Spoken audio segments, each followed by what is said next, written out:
I have over $5,000 here of sealed product. No, I won't be opening the product. If that's why you're here, turn around now.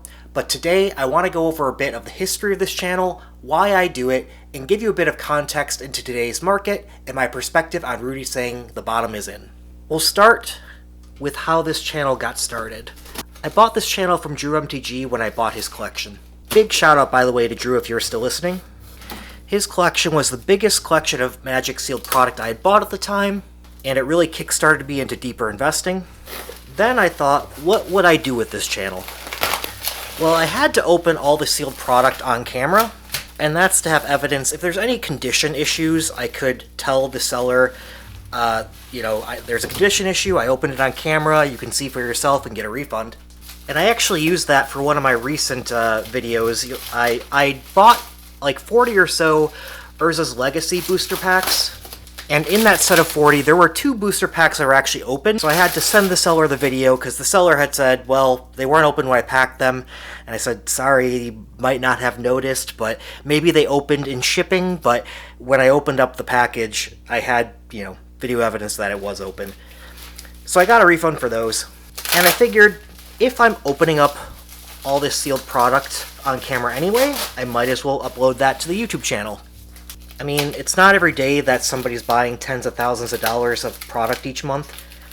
And these boxes are cool to those of us who collect and appreciate them, and as such, I figured might as well share the nostalgia with the community.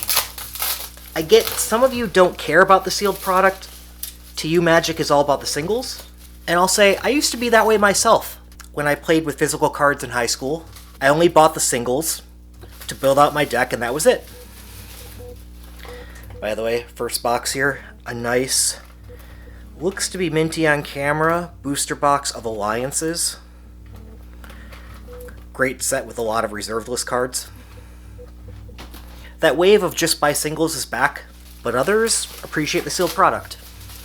But I have a second love of Magic, and that is drafting and playing Limited. So I started uploading some draft strategy and draft videos, but I quickly learned that those two communities are not the same. The community I had built up and that Drew had built up was more around the old Vintage Sealed stuff. And so I decided I'd make a new channel called ManaTutor MTG Draft that focused in on drafting. By the way, the new Murderers at Karlov Manor set is out, and go check out my videos on that channel if you're interested in draft. And we have our next Alliances booster box here. Also looks to be in great shape.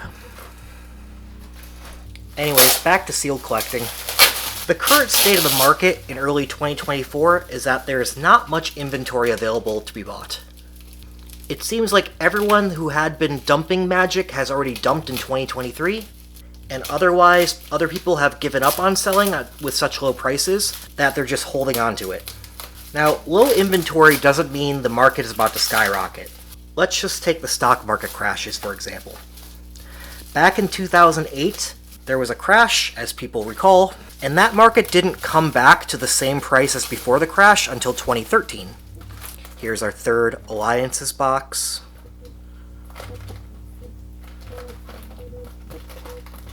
Looks pretty good. And this gets into the market cycles that Rudy talked about in one of his recent videos. Market cycles typically take around 4 to 6 years, and the lack of inventory right now indicates that we're at the start of a new cycle. So while it doesn't mean it's about to skyrocket, it does mean that a bottom is likely in, as those who are selling don't have a whole lot of competition and therefore any incentive to lower their prices further. And those who have given up selling won't put their items back on the market for years to come when the cycle completes. So does that mean now is the time that I recommend getting into sealed investing? Actually, no. The reason why is when you start investing in sealed product, you're looking for quick wins, ideally flips that take less than a year to sell, so that you can prove to yourself you can do this, buy and sell, and flips take on less risk. The problem is, like we just said, there's a lack of inventory to be able to do such flips. You're not going to be buying things at such a discount that you can turn on and flip them. There's just not enough on the market. By the way, we have a 4th edition tournament starter deck pack display. I guess these ones are starter decks, so. But they put the name tournament starter deck because they were starter decks to begin with and then turned into tournament packs in later sets. So I really do think those who start today will need to wait about 5 years or so before they can turn a profit over what they would have got in bonds anyway. And so investors today require patience, and the people that have those patience are probably those who have already been investing in Magic for a while. But does that mean nobody should buy today? No. It's a great time for anyone that wants to keep product for a while, so your sealed collectors, and your investors who are willing to wait 5 years to turn a profit. And here's our second starter deck display. Looks beautiful. It's really just that I don't think new investors will wait long enough and have the opportunity to make mistakes. Heck, when I started, actually, I think everyone has seen my first box I bought was Odyssey because I loved it. That one I was able to sell, but the second box I bought years ago was actually a Mirage booster box that had a slit right through the top of it, gotta be careful, right across the top here, and that slit was a box cutter slit when somebody opens up the box and accidentally cuts through the inner boxes inside. I've been sitting on that box ever since, and it has dived way down in price, and it's damaged. Horrible buy, but good learning experience. You gotta learn from somewhere. Shout out to the seller, Aaron, if you're out there. Actually, by the way, Aaron was a wonderful seller, great to work with, and honestly had fair prices and everything. I was just new in learning, and so I made a mistake. But if I didn't make that mistake, I wouldn't know how to be doing collecting and investing today, and from that I learned how to be profitable doing this, and also have a extensive collection to enjoy.